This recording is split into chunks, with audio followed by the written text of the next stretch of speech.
Polemik ijazah Jokowi masih berlanjut. Desakan agar mantan presiden itu memperlihatkan ijazah aslinya ke publik masih bergema. Namun kuasa hukum Jokowi mengungkapkan hal yang bisa saja terjadi jika keinginan dari Roy Suryo CS itu dikabulkan. Yakub Hasibuan menyebutkan ijazah asli Jokowi tidak ditunjukkan karena dapat menimbulkan kekacauan.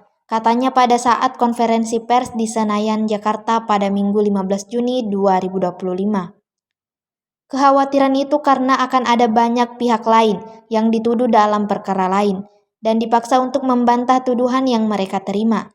Ia menjelaskan, bisa saja persoalan ijazah palsu juga dituduhkan kepada kepala daerah manapun, anggota DPR, dan mereka harus dipaksa menunjukkan ijazahnya.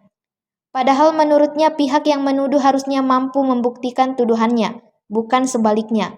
Oleh karena itu, kubu Jokowi memilih untuk membuktikan ijazah aslinya lewat jalur hukum. Lalu alasan kedua, apakah publik bisa langsung mengerti mana ijazah asli dan palsu jika ditunjukkan?